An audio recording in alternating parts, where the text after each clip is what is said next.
Who repaired my armor? The alien queen roared. A human engineer raised his hand. Before we dive into this story, drop a quick hi in the comments and tell me where you're watching from. It really helps support the channel. In the dimly lit maintenance bay of Orbital Station Epsilon 9, Derek Vaughn wiped sweat from his brow as he tightened the final bolt on a standard atmospheric regulator. The rhythmic hum of the station's generators provided a constant backdrop to his mundane existence, a far cry from the engineering glory he had once dreamed of achieving. The Galactic Confederation had absorbed Earth into its ranks 50 years ago, and humans were still finding their place among the stars. Most species viewed humans as primitive newcomers, useful mainly for manual labor and simple tasks. Engineering positions were typically reserved for the more advanced species like the Zolarians or the Trayscan, whose civilizations had been spacefaring for millennia. Derek had graduated top of his class at the Terran Engineering Academy, but here on Epsilon 9, he was just another maintenance worker, relegated to fixing air filters and unclogging waste disposal units. His extensive knowledge of material sciences and innovative repair techniques gathered dust as he performed the same repetitive tasks day after day. Vaughn, where are you hiding?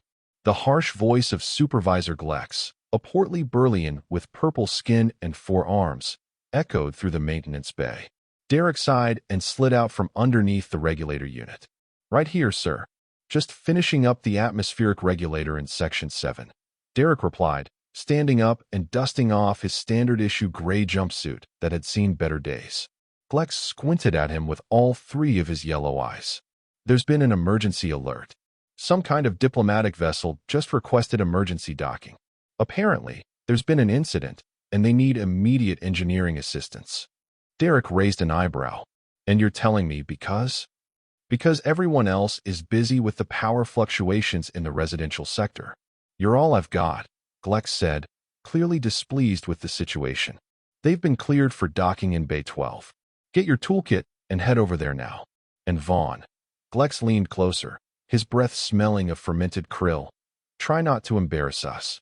These might be important people. Derek nodded, grabbing his worn toolkit from the floor. Important diplomatic vessels rarely came to Epsilon 9, which served primarily as a refueling and repair station for cargo ships traversing the Orion arm of the galaxy. Whatever the emergency was, it would at least be more interesting than fixing another regulator. Bay 12 was on the opposite side of the station, and Derek had to pass through several security checkpoints to reach it.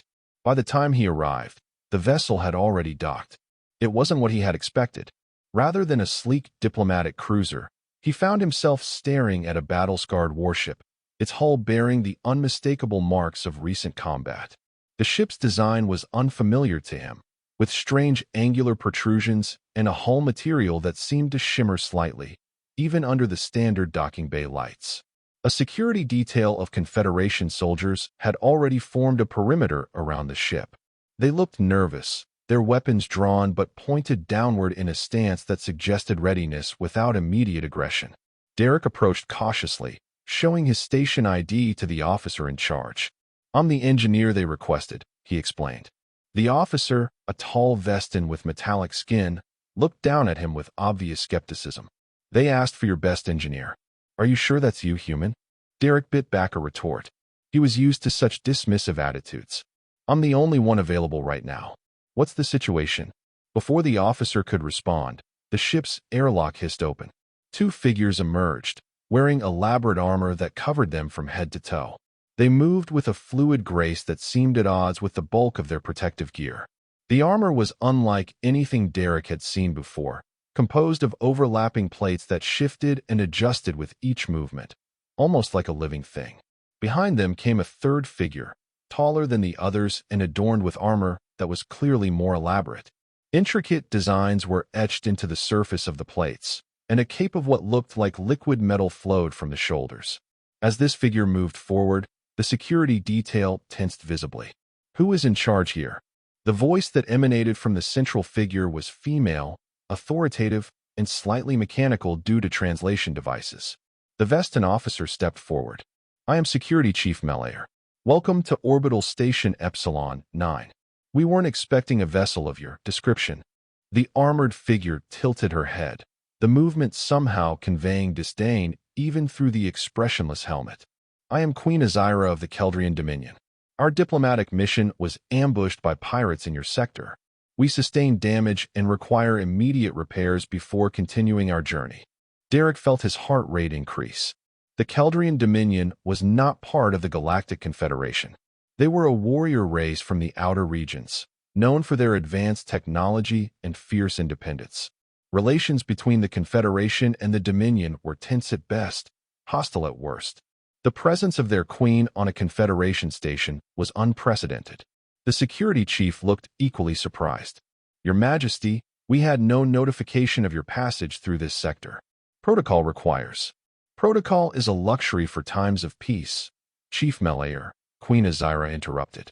The ambush has compromised not only my vessel, but my battle armor as well. The damage must be repaired immediately if I am to arrive at the summit in time to prevent further misunderstandings between our peoples. Derek suddenly realized the significance of the situation. The Galactic Summit was scheduled to begin in 3 days on Centauri Prime. It was rumored that peace negotiations between the Confederation and the Dominion were on the agenda. If the Keldrian Queen failed to appear, it could be interpreted as a deliberate insult or, worse, a prelude to war. Security Chief Melayer seemed to reach the same conclusion. Of course, Your Majesty. We'll provide any assistance you require. He gestured to the officers around him. Prepare the VIP quarters and alert station command. Queen Azira made a dismissive gesture. I will not leave my ship. Bring your engineers here to assess the damage to my armor. Melayer hesitated, then nodded toward Derek. This is our available engineer. The Queen's helmet turned toward Derek, and he felt the weight of her gaze even though he couldn't see her face. This? A human? The translation device couldn't fully mask the incredulity in her voice. Derek straightened his posture, determined not to show any intimidation. Derek Vaughn, ma'am, Your Majesty. I'm certified in systems engineering and materials science. If you'll show me the damage, I'll determine what can be done. There was a moment of silence, and Derek half expected to be dismissed outright. Instead, the Queen made a sound that might have been a laugh. Very well, human. Come aboard and see if your primitive knowledge is of any use. Derek followed the Queen and her guards into the ship. The interior was as alien as the exterior, with corridors that seemed to adjust their dimensions as they walked through them. The lighting was subdued, with a bluish tint that cast everything in an ethereal glow. They arrived at what appeared to be a personal chamber, more ornate than the corridors, but still functional in design. Queen Azira dismissed her guards with a gesture, leaving Derek alone with her. He stood awkwardly, his toolkit hanging from his hand, as she reached up and removed her helmet. Derek tried to hide his surprise at what was revealed. The Keldrian Queen had features that were almost human-like, but with subtle differences that made her distinctly alien. Her skin was pale with a slight blue undertone, and her eyes were large and entirely black, without visible irises or pupils. Her hair, if it could be called that, consisted of what looked like fine silver filaments that moved slightly, as though responding to unseen currents in the air. You seem surprised, Engineer Vaughn, she said, placing her helmet on a nearby pedestal. Did you expect tentacles? Mandibles, perhaps? Derek shook his head. No, Your Majesty. I've just never seen a Keldrian before. Few have and live to speak of it, she replied coolly. Now, to the matter at hand. She touched a panel on the wall, and a section of the floor rose to form a platform. On it rested various pieces of armor, similar to what she was wearing but clearly damaged. Burn marks scored the surface of several plates, and others appeared to be partially melted or deformed. These are components of my ceremonial battle armor, she explained. During the ambush, I was forced to enter the combat personally. The pirates were using some form of plasma weaponry that damaged the armor's integrity. Derek approached the damaged pieces cautiously. May I? He asked, gesturing toward the armor. Queen Azira nodded her permission, and Derek picked up one of the damaged plates. The material was like nothing he had ever encountered. It was lightweight, yet felt incredibly dense, and the surface had a texture that changed subtly as he handled it. This is extraordinary, he murmured, almost to himself. What is this material? It is called morathil, the Queen answered. a rare alloy found only in the deepest mines of the Keldrian homeworld. It is adaptive, responsive to neural commands, and nearly indestructible, or so we believed until today. Derek examined the damage more closely. The plasma weapons had somehow disrupted the material's molecular structure, causing it to lose cohesion in the affected areas. He had never worked with anything like it before, but the principles of damage and repair were universal. "I think I understand what's happened," he said, reaching into his toolkit for a microscanner. He ran the device over the damaged areas, confirming his suspicions. The plasma disrupted the molecular bonds, essentially causing localized melting. But it's strange. The material seems to be trying to repair itself, but something's blocking the process. Queen Azira's silver filament hair moved more rapidly, suggesting interest or perhaps surprise. "You can determine this from a simple scan? Our ship's diagnostic systems could not identify the problem." Derek shrugged. "Sometimes a fresh perspective helps. Your diagnostic systems might be calibrated for normal battle damage, not this specific type of molecular disruption." He continued his examination, growing more confident as patterns emerged in the damage. "I think I can repair this, but I'll need some specialized equipment from the station's main engineering bay." The Queen studied him, her expression unreadable. "You seem very certain for someone who has never encountered Morathil before." "Materials science is materials science, Your Majesty. The specific properties may vary, but the underlying principles are consistent." Derek met her gaze directly. "If you'll permit me to bring the necessary equipment here, I believe I can restore the armor's integrity." After a moment's consideration, Queen Azira nodded. "Very well, Engineer Vaughn. You have one chance to prove your worth. Fail, and the consequences will be significant." Derek returned to the main engineering bay to collect the equipment he needed. When he explained the situation to Supervisor Glex, the Burlian nearly had a seizure. "The Keldrian Queen? Here? And you're working on her personal armor?" Glex's purple skin had paled to a sickly lavender. "Don't you understand? If you damage that armor further, it could be considered an act of aggression against the Dominion. Which is why I need the molecular resequencer and the phase stabilizer," Derek replied calmly, gathering the devices from their storage units. Glex wrung two of his 4 hands nervously. "This is above your pay grade, Vaughn. Above mine, too. We should call in specialists from Centauri Prime." "There's no time," Derek insisted. "The summit begins in 3 days, and the Queen needs to leave as soon as possible.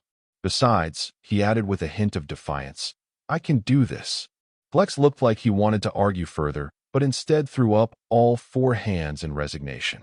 "Fine, but if you trigger an interstellar incident, I'm telling everyone I tried to stop you." Derek returned to the Keldrian ship with the equipment. Queen Azira was waiting, now dressed in a simpler version of her armor that still managed to look regal and intimidating. Her 2 guards stood at attention nearby, watching Derek's every move with what he assumed was suspicion. Setting up his equipment next to the damaged armor pieces, Derek explained his approach. "The molecular resequencer will help restore the original bond structure, while the phase stabilizer will prevent further degradation during the process. I'll need to work on each piece individually." The Queen observed silently as Derek began the delicate work. The resequencer hummed softly as he calibrated it to the unique properties of the Morathil. It was a challenge unlike any he had faced before, requiring all his knowledge and intuition. Hours passed as he methodically addressed each damaged section, occasionally muttering to himself as he made adjustments.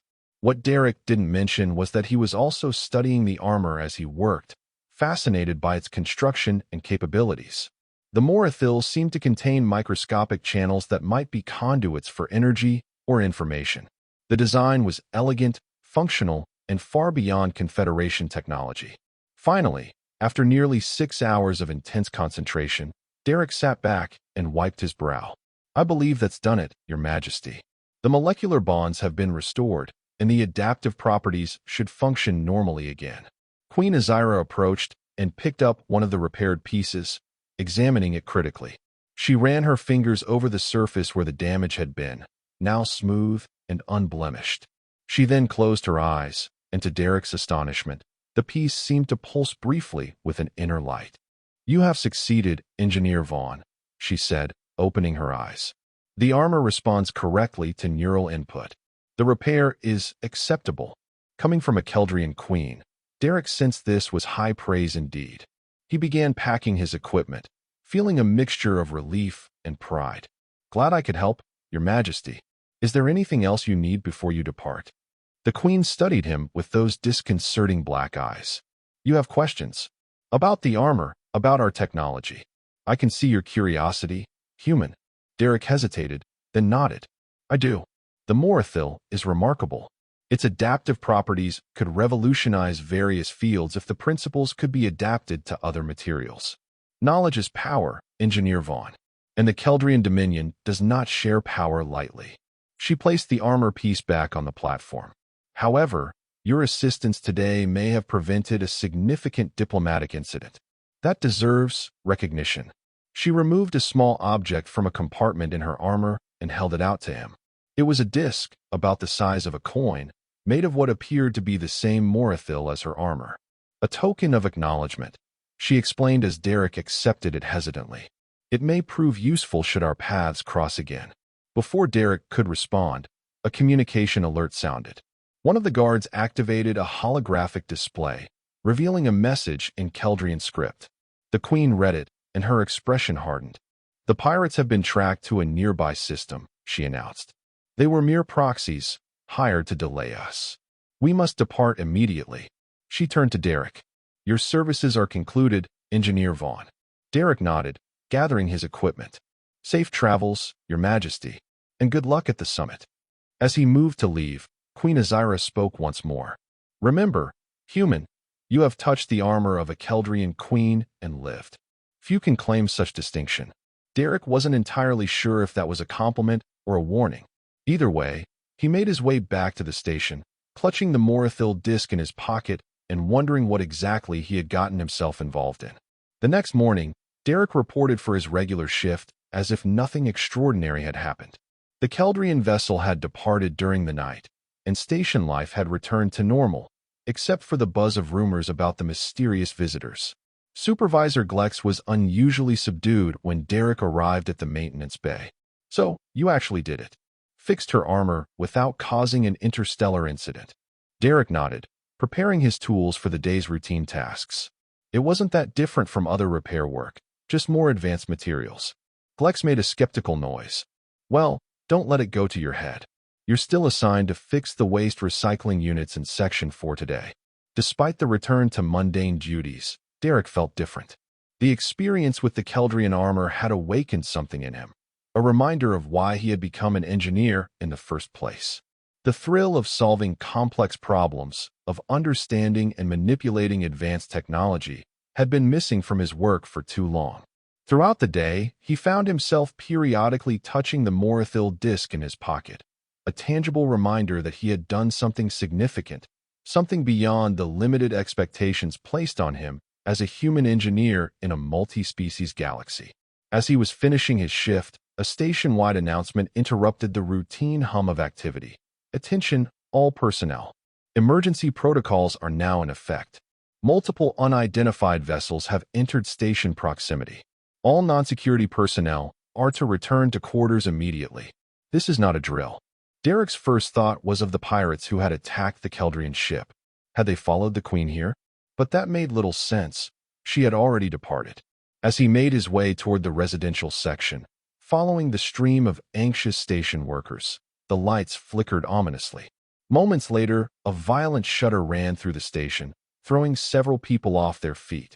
Derek helped a young Terran woman up, steadying her as another tremor shook the floor. Those aren't standard weapons, he muttered, recognizing the distinct pattern of the power fluctuations. Something was interfering with the station's energy grid, not just bombarding the exterior. The station's communication system crackled to life again, but this time the voice was unfamiliar, harsh, guttural, and clearly not Confederation standard. Attention Epsilon 9. This is Captain Drax of the Vorn Collective. You are harboring a fugitive of the Collective. Surrender the human engineer who repaired the Keldrian armor, or we will disable your station and take him by force.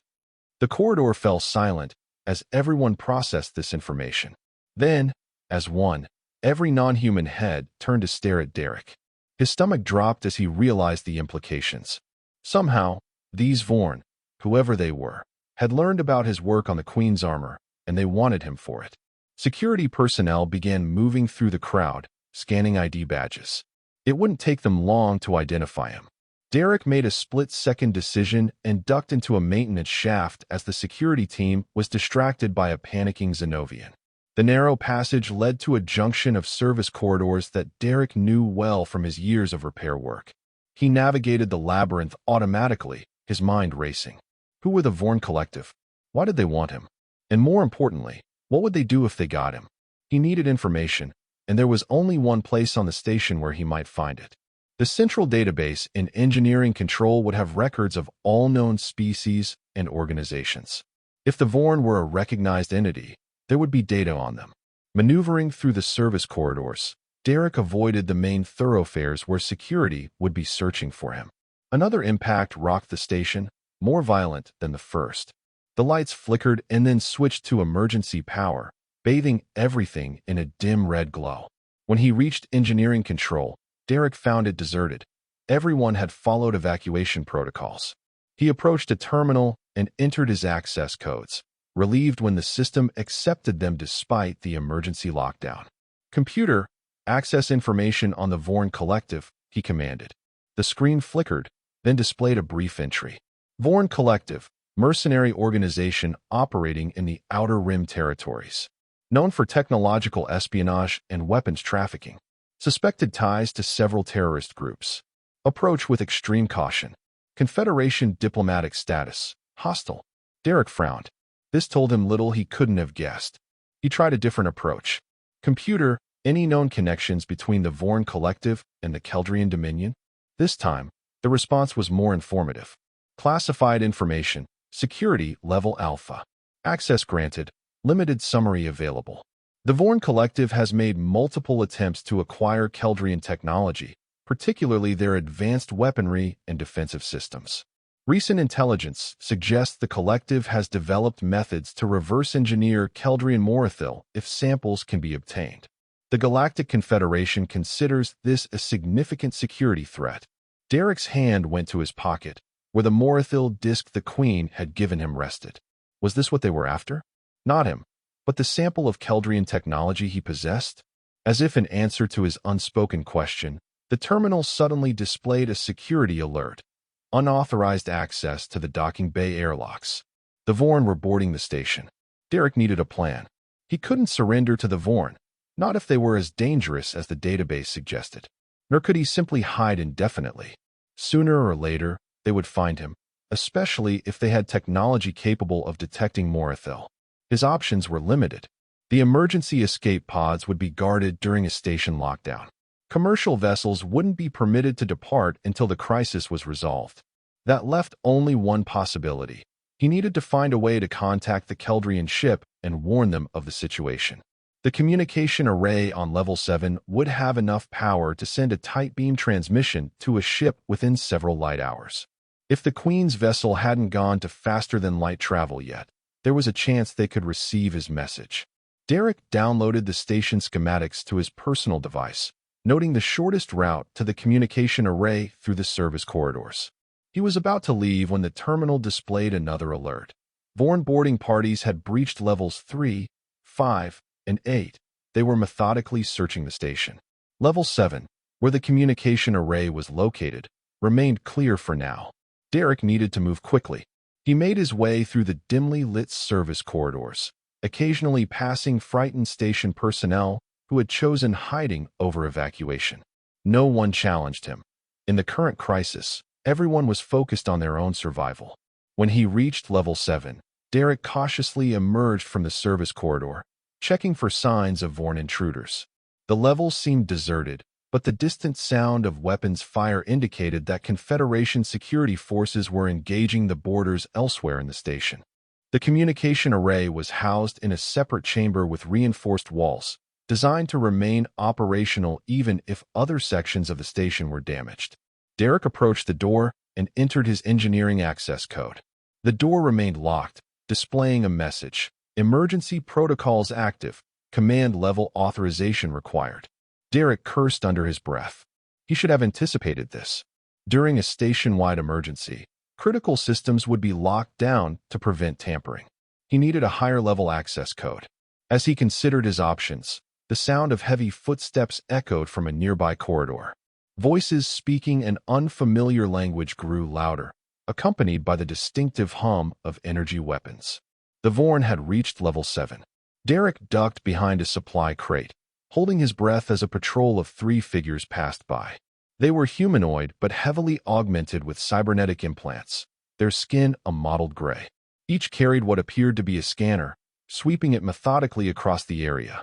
They were tracking something, and Derek had a sinking feeling he knew what it was. He carefully reached into his pocket and wrapped the Morathil disc in a piece of lead-lined insulation tape he carried in his toolkit, a standard precaution when working with sensitive electronics. He hoped it would mask whatever signal the Vorn scanners were detecting. When the patrol moved on, Derek emerged from his hiding place and reassessed his situation. He couldn't access the communication array without command authorization. That meant finding someone with the necessary clearance, and in the current chaos, that would be difficult. Then he remembered, Security Chief Melayer had been present when the Keldrian ship docked. As the ranking security officer, he would have command-level access to all station systems. If Derek could find him, he might be able to send his warning to the Keldrian vessel. The Central Security Office was on level 4, which meant Derek would need to move through areas potentially controlled by the Vorn. It was risky, but he had no better option. Using the service corridors again, Derek made his way down to level 4. The sounds of conflict grew louder, weapons fire, shouted orders, and occasionally, screams. When he reached the access point nearest the security office, he paused to assess the situation through a small observation port. The corridor outside security was a battlefield.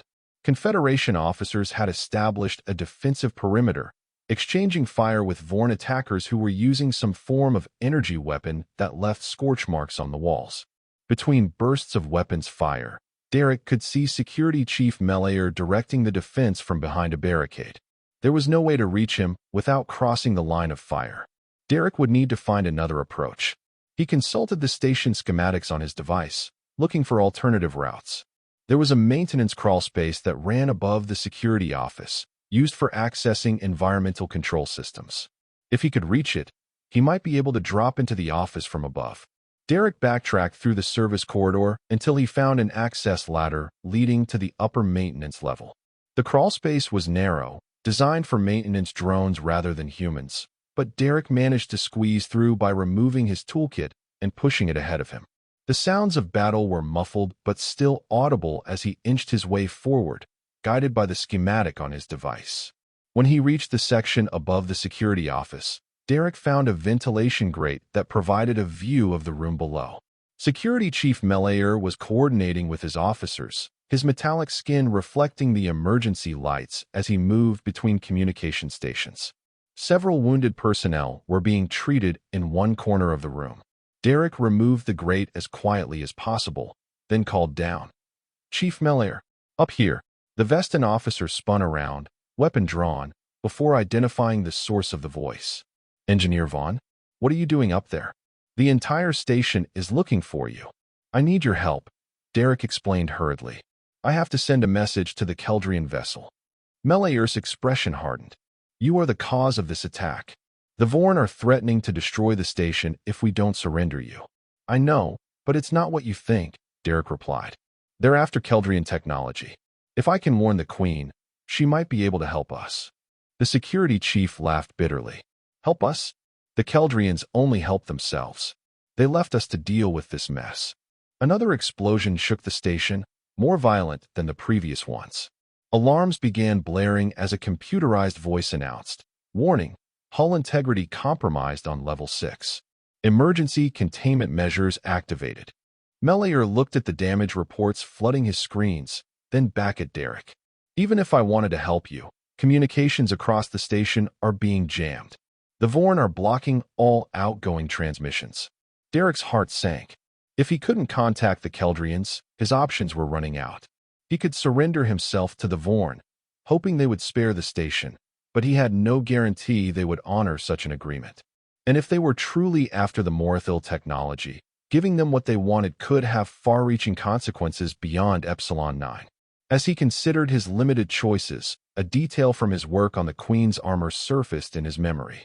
The Morathil had contained microscopic channels that appeared to be conduits for energy or information. The disc in his pocket. Could it be more than just a token of recognition? Derek pulled out the Morathil disc and removed the insulation tape. The disc seemed to pulse faintly in his hand, almost like a heartbeat. "Chief Melior," he called down, "I need to get to an external access point, somewhere I can reach the outer hull of the station." Melior looked at him as if he had gone mad. "The outer hull? In the middle of an attack? That's suicide." "It might be our only chance," Derek insisted. "Please, I need your authorization to access the maintenance airlocks."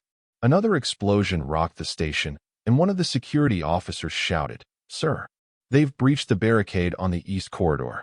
They're coming through." Melior made a quick decision. "There's a maintenance airlock on this level, Section 4J. My authorization code is Melior Alpha 7-9 Delta." He fixed Derek with a hard stare. "Whatever you're planning, engineer, make it count.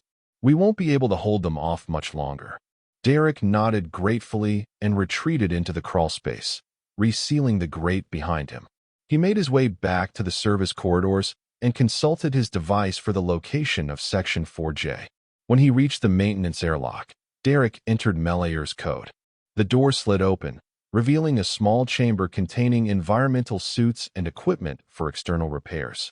Derek quickly donned one of the suits, checking the oxygen levels and communication systems. Everything seemed operational. The outer door would not open while the inner door was unsealed, a standard safety measure to prevent accidental decompression. Derek entered the airlock and secured the inner door, then initiated the decompression sequence. As the air was evacuated from the small chamber, Derek held the Morathil disc tightly, hoping his intuition was correct. When the decompression was complete, the outer door slid open, revealing the vast emptiness of space. Epsilon 9 orbited a gas giant, which filled half the visible sky with swirling storms of amber and gold. In the distance, Derek could see the flashes of weapons fire as Vorn ships engaged the station's defensive systems. Derek secured his tether to a connection point near the airlock, then carefully maneuvered himself outside the station. The environmental suit's magnetic boots allowed him to walk along the hull, though each step required deliberate effort in the zero-gravity conditions. Once he was clear of the immediate structure of the station, Derek held up the Morathil disc. In the unfiltered light of space, it seemed to shimmer with an inner radiance. Derek wasn't sure exactly what he expected to happen. Would it function as some kind of communication device? A beacon? He examined the disc more carefully, looking for any kind of interface or activation mechanism. The surface was smooth, unblemished, but as he rotated it in his gloved hands, he noticed a slight indentation in one section. When he pressed it gently, the disc unfolded like a blooming flower, revealing an intricate pattern of circuitry within. Suddenly, the disc emitted a pulse of blue-white energy that expanded outward in a perfect sphere. The pulse passed through Derek harmlessly but continued to spread, growing fainter as it increased in size. Within seconds, it had expanded beyond his field of vision. Derek waited, uncertain what effect the pulse might have. Had it been some kind of distress signal? A weapon? The seconds stretched into minutes as he clung to the hull of the station, acutely aware of his limited oxygen supply. Then, without warning, a section of space directly ahead of him seemed to ripple and distort. A ship materialized where nothing had been moments before, the Keldrian vessel, its strange angular form unmistakable even at a distance. Derek's suit comm crackled to life, and a familiar voice spoke. "Engineer Vaughn, you have activated the Royal Beacon. Explain yourself." "Your Majesty," Derek replied, relief evident in his voice despite the suit's audio filters. "The station is under attack by the Vorn Collective. They're after me, or rather, after the Morathil technology one used to repair your armor." There was a pause before Queen Azira responded. "The Vorn are scavengers, parasites who steal technology they cannot develop themselves. They have been pursuing Keldrian advancements for decades. They've breached the station," Derek explained urgently. "They're threatening to destroy it if I'm not surrendered to them." Another pause, longer this time. Derek could imagine the Queen weighing the political implications of intervening in what could be construed as an internal Confederation matter. The Vorn possess technology that can detect Morathil at a distance, the Queen finally said. They are not pursuing you, Engineer Vaughn. They are pursuing what you carry. The token I gave you is not merely a disk of Morathil. It is a royal seal containing encoded schematics for certain aspects of our armor technology. Derek stared at the unfolded disk in his hand, now recognizing the patterns within as data storage structures. You use me as a courier? Without telling me. It was necessary, Queen Azira replied without apology. The information was too valuable to risk direct transmission and too important to leave in Keldrian hands alone. The coming summit will require gestures of good faith between our peoples. Before Derek could respond, his suit sensors detected multiple ships approaching, Vorn vessels, breaking off from their attack on the station and moving toward his position. They had detected the Morathil signal. Your Majesty, the Vorn have spotted me. They're coming. Return to the station, Engineer Vaughn. We will handle the Vorn. Derek didn't need to be told twice. He began making his way back to the airlock, moving as quickly as the magnetic boots and tether would allow. Behind him, the space around the Keldrian ship erupted with weapons fire as it engaged the approaching Vorn vessels. The battle was brief but intense. The Keldrian ship moved with impossible agility, its weapons systems targeting the Vorn vessels with surgical precision. Within minutes, the attacking ships had either been disabled or driven into retreat. As Derek reached the airlock, his suit comm activated again. Engineer Vaughn, you will remain where you are. We are sending a shuttle to retrieve you. Retrieve me. Derek paused at the airlock entrance. What about the station? The people aboard? The Vorn threat has been neutralized for now, but they will return in greater numbers when they realize what you carry. You must come with us to ensure the safe delivery of the schematics. Derek hesitated. Leaving with the Keldrians would mean abandoning his post, his life on the station. But remaining would only put Epsilon 9 at continued risk from the Vorn. I'll need to inform Station Command, he said finally. That has been arranged, Queen Azira replied. Your supervisor Glex has been notified of your reassignment. A small shuttle detached from the Keldrian vessel and approached Derek's position. It was sleeker than Confederation designs, with the same angular protrusions as the main ship. As it neared, a hatch opened in its side, revealing a docking collar compatible with his suit. With one last look at the station that had been his home for the past 3 years, Derek pushed off from the hull and allowed the shuttle's retrieval system to draw him in. The hatch sealed behind him, and the chamber pressurized automatically. When the inner door opened, he found himself facing one of the Queen's armored guards. Remove your suit and follow me, the guard instructed. Her Majesty awaits.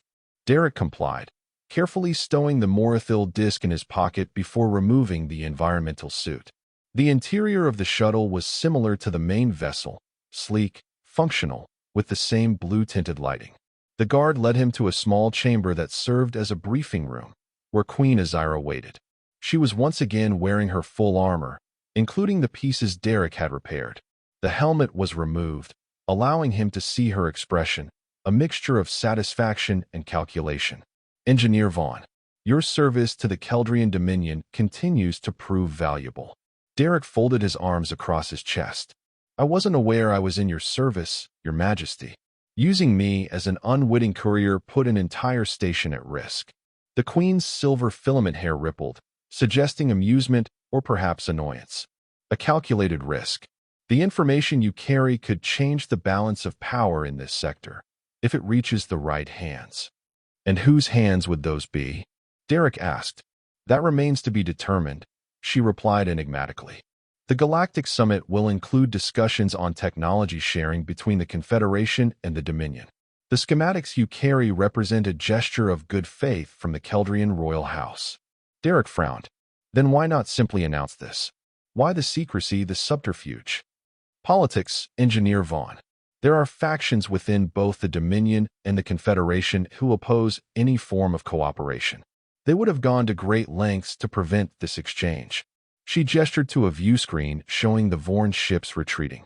As you have witnessed, the shuttle docked with the main vessel, and Derek was escorted to quarters that, while clearly designed for visitors, were considerably more comfortable than his cabin on Epsilon 9. As the door slid shut behind him, he realized he was both guest and prisoner, valued for what he carried but not trusted to roam freely. Over the next 2 days, as the Keldrian ship made its way to Centauri Prime for the summit, Derek was kept in isolation. Meals were delivered by silent attendants, and his requests for information about their destination or the summit were politely but firmly deflected. On the morning of the 3rd day, the door to his quarters opened to reveal Queen Azira, accompanied by 2 guards. She wore a variation of her battle armor, more ornate but no less functional. "We have arrived at Centauri Prime," she announced. "You will accompany me to the summit as my technical advisor." Derek raised an eyebrow. "Technical advisor? I'm a station maintenance engineer." "You are the only human who has worked with Keldrian Morithil technology and succeeded," she corrected him. "That makes your perspective unique and valuable for what is to come." Intrigued despite his reservations, Derek followed the Queen and her entourage as they disembarked.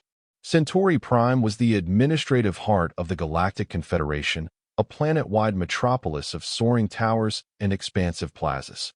The Keldrian delegation was met by Confederation officials, who seemed both surprised and concerned by Derek's presence among them. "A human engineer?" one official whispered to another, not quite softly enough to escape Derek's hearing. "What game is the Queen playing now?" The summit was being held in the Grand Convocation Chamber, a massive structure designed to accommodate representatives from every member species of the Confederation. As a non-member, the Keldrian delegation was assigned observer status, with seating along the outer ring of the chamber. Queen Azira, however, had other plans.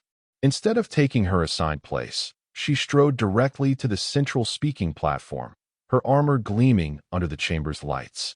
Derek and the guards followed, aware of the murmurs and stares their actions were provoking. Representatives of the Galactic Confederation, the Queen's voice rang out, amplified by the chamber's acoustics.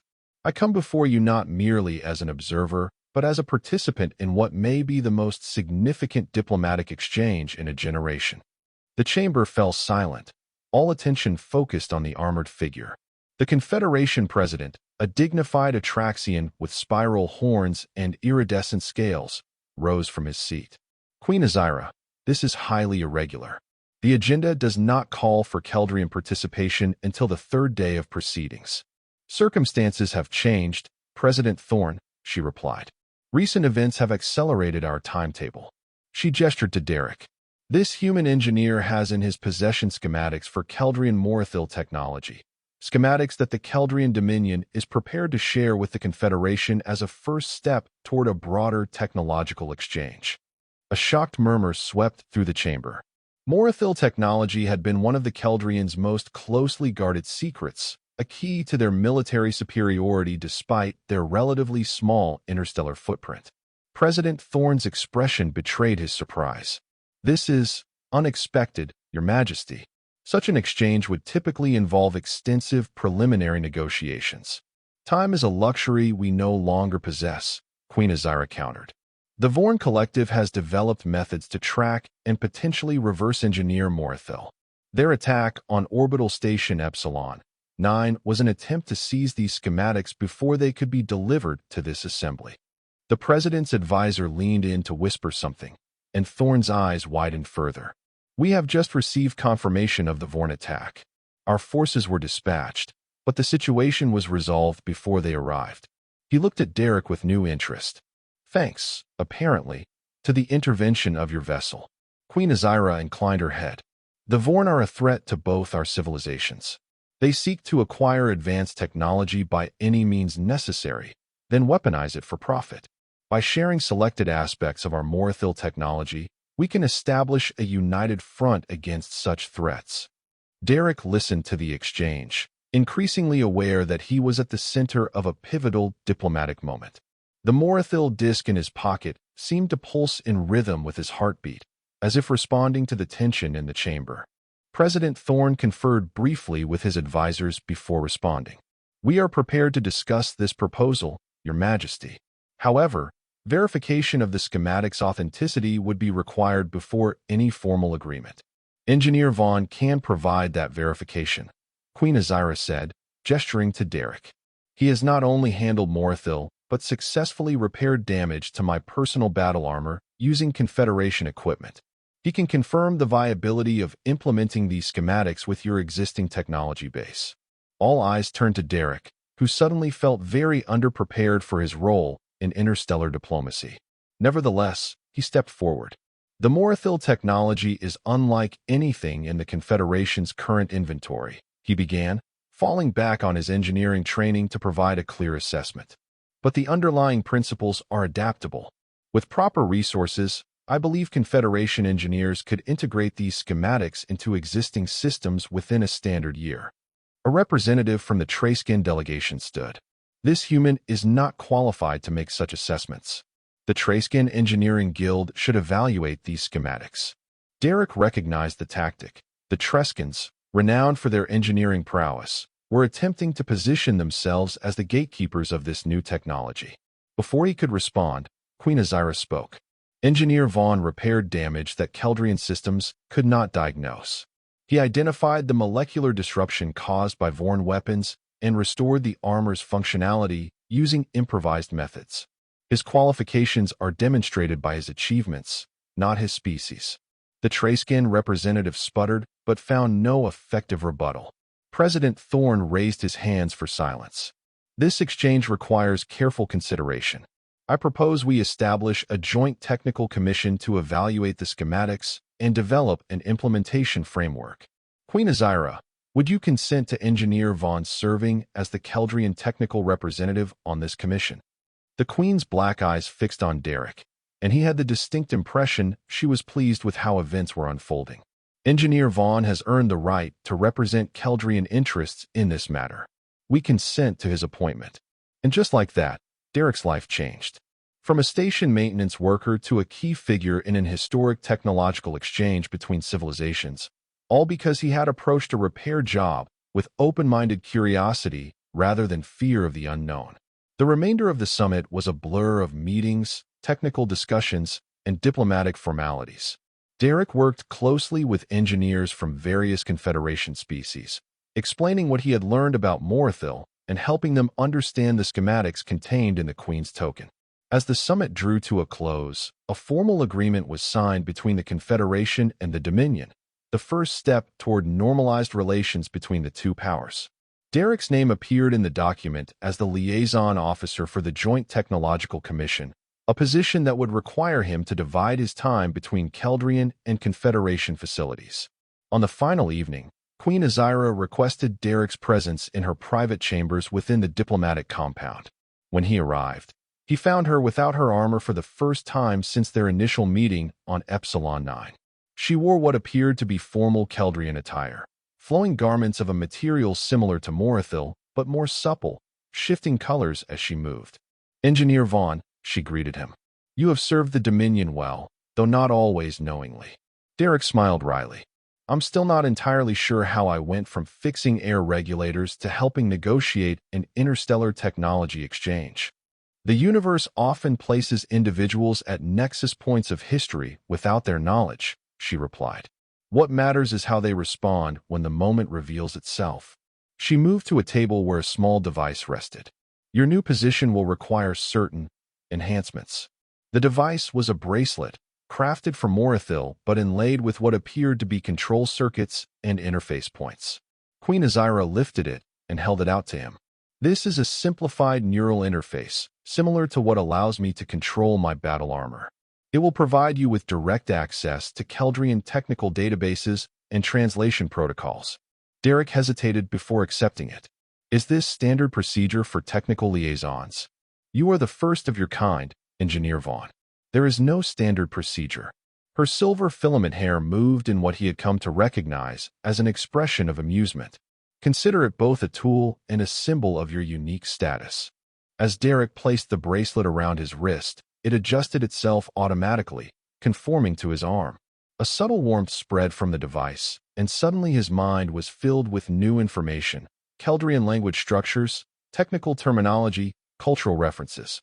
This is incredible, he breathed, as his brain processed the influx of data. It's like having a library installed directly in my thoughts. A limited library, Queen Azira cautioned. Access to more sensitive information will be granted as you progress in your duties. She studied him with those disconcerting black eyes. You understand that your life has changed irrevocably. There can be no return to Epsilon 9, to fixing waste recyclers and atmospheric regulators. Derek nodded slowly.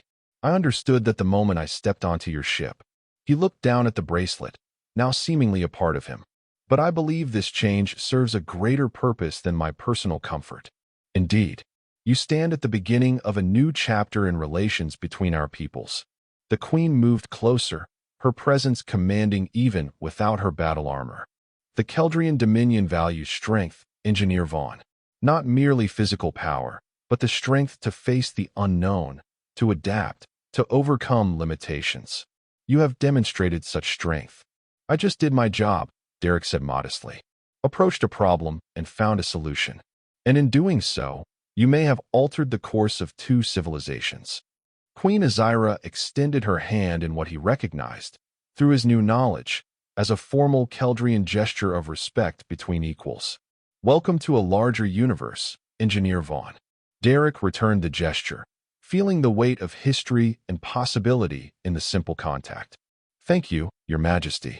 I look forward to what comes next. What came next was beyond anything Derek could have imagined during his years on Epsilon 9. As the technical liaison between the Confederation and the Dominion, he traveled extensively, working with engineering teams on both sides to implement the Morathil technology. The exchange proved beneficial beyond diplomatic relations. Confederation scientists developed new medical applications for Morathil's adaptive properties, creating prosthetics that responded to neural commands as naturally as organic limbs. Keldrian engineers, in turn, gained insights into Confederation power distribution systems, enhancing the efficiency of their own technologies. 1 year after the summit, Derek returned to Centauri Prime to attend the dedication of the first joint research facility. As he stood among the dignitaries, watching Queen Azira and President Thorne activate the facility's systems together, he reflected on the sequence of events that had led him here. A simple repair job, approached with curiosity rather than limitation. A token of recognition that proved to be much more. And a moment of crisis that became an opportunity for growth, not just for him, but for entire civilizations. After the ceremony, as the attendees mingled in the reception hall, Derek found himself approached by a familiar figure, Supervisor Glex, his purple skin now adorned with the insignia of a senior administrator. Engineer Vaughn. Glex greeted him, all four hands extended in the Burlean gesture of respect. Or should I say, Ambassador Vaughn now. Derek smiled, clasping the offered hands in turn. It's still engineer, actually. The diplomatic aspects of my role are secondary to the technical work. Glex's 3 yellow eyes blinked in succession. Who would have thought that sending you to fix that armor would lead to all this? He gestured around at the gathering of Confederation and Keldrian officials, all celebrating the new era of cooperation. You've come a long way from unclogging waste disposal units. I still use those skills occasionally, Derek replied with a grin. Some problems are universal, regardless of how advanced the technology might be. Their conversation was interrupted as Queen Azira approached, her battle armor gleaming in the light of the reception hall. The armor was different now, incorporating elements of Confederation design while maintaining its distinctive Keldrian aesthetic, a physical representation of the ongoing exchange. Engineer Vaughn, she addressed him, though her gaze included Glex in the acknowledgement. The President has requested a demonstration of the new adaptive interface. Your presence is required. Derek nodded, excusing himself from Glex with a promise to continue their conversation later. As he walked alongside the Queen toward the demonstration area, she spoke in a lower tone. You have exceeded expectations, Engineer. The exchange has progressed more rapidly than anticipated, largely due to your ability to bridge the conceptual gaps between our approaches. It helps that I started with no preconceptions about what was possible or impossible, Derek replied. Sometimes the greatest limitation is believing something cannot be done. Queen Azira's silver filament hair moved in that now familiar expression of agreement, a wisdom that many species could benefit from, including, at times, my own. They reached the demonstration area, where a team of engineers, both Confederation and Keldrian, waited with what appeared to be a scaled-down version of battle armor. It was designed to fit a human form, though less elaborate than the Queen's regalia. "What's this?" Derek asked, though he already suspected the answer. "The next phase of your role," Queen Azira explained. "As our work expands beyond Morthil applications, you will need more direct means of interfacing with experimental systems. This prototype combines Keldrian adaptive materials with Confederation neural mapping technology." Derek approached the armor with professional curiosity, examining the integration points and control surfaces. It was beautiful work, a true hybrid of approaches that highlighted the strengths of both traditions. "It's been calibrated to your neural patterns," one of the Keldrian engineers explained. "The Morthil bracelet you've been wearing has been mapping your responses for months." Derek glanced at the bracelet on his wrist, suddenly understanding why the Queen had presented it to him so early in the process. It hadn't been merely a tool or a symbol. It had been preparation for this moment. With the guidance of the engineering team, Derek donned the experimental armor. Unlike the Queen's battle-oriented design, this version was optimized for technical work, with enhanced sensory inputs and fine manipulator fields that extended his reach and precision. As the final connections engaged, Derek felt the armor becoming an extension of himself. Information flowed directly into his awareness, and his thoughts translated seamlessly into the armor's movements. It was like nothing he had experienced before, a perfect fusion of human intuition and advanced technology. "How does it respond?" Queen Azira asked, watching him carefully. Derek extended his hand, and a holographic interface materialized above his palm, displaying the armor's systems in real time. With a thought, he adjusted parameters, optimizing the energy flow through the Morthil circuits. "It's remarkable," he said finally. "The neural integration is far more intuitive than I expected. It doesn't feel like I'm wearing technology. It feels like I've been enhanced by it." The Queen nodded, satisfied. "That is the essence of Morthil's potential, not merely as a material, but as a conduit between thought and action." She gestured to the assembled engineers. "This prototype represents the first true collaboration between our design philosophies. There will be more to come." As the demonstration proceeded, with Derek showcasing the armor's capabilities for President Thorne and other officials, he reflected on the journey that had brought him here. From an overlooked maintenance engineer to a pivotal figure in an interstellar technological revolution, all because he had been the one available when a damaged piece of alien armor needed repair. It was a reminder that opportunity often appeared in unexpected forms, and that being open to possibilities was sometimes more valuable than formal qualifications or established expertise. The universe, it seemed, had a way of placing the right people in the right place, even if neither they nor anyone else recognized it at the time. Later, as the reception drew to a close, Derek stood on a balcony overlooking the lights of Centauri Prime. The experimental armor had been returned to the lab for analysis, but he could still feel the echo of its connection in his mind. It had changed his perception of what was possible, just as repairing the Queen's armor had changed his life. He heard footsteps behind him and turned to see Queen Azira approaching, her own armor catching the city lights in iridescent patterns. "Contemplating your journey, Engineer Vaughn?" she asked, joining him at the balcony railing. "Contemplating where it leads next," he replied. "This is just the beginning, isn't it? The armor, the joint facility, they're stepping stones to something larger." The Queen's black eyes reflected the distant stars. "The universe is vast, and much of it remains unexplored. The Vorn are not the only threat our civilizations face, nor is technology the only frontier where cooperation benefits us both." She turned to face him directly. "You ask where your journey leads next. I believe you already know the answer." Derek nodded slowly. He had sensed it during the demonstration, glimpsed it in the data flowing through the experimental armor. The joint research wasn't merely about improving existing systems. It was about preparing for something more. "Expansion," he said, "beyond the known regions. A joint expedition, using the combined technologies we're developing." The Morthil schematics were never the true objective, Queen Azira confirmed. They were a means to establish trust, to demonstrate that meaningful exchange was possible between our peoples. Her silver filament hair rippled with intensity. What comes next will require more than trust. It will require unity of purpose. As Derek looked out at the sprawling cityscape below, he felt a sense of anticipation.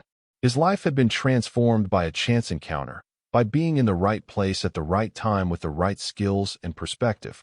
Now he stood at the threshold of an even greater transformation, not just for himself, but for two civilizations poised to reach beyond their known boundaries. Who repaired my armor? The alien queen had roared that day on Epsilon 9. A human engineer had raised his hand, not knowing that the simple act would change everything. And now, as he contemplated the future unfolding before him, Derek Vaughn raised his hand again, this time to the stars themselves. And that was the end of the story. If you listened all the way to here, don't forget to leave feedback about what you thought of the story in the comments, whether positive or negative. Your feedback helps us improve. Also, leave your like and subscribe to the channel for more stories like this one. And I'll leave here on the screen another video that I'm sure you'll like. Big hug, and see you in the next story.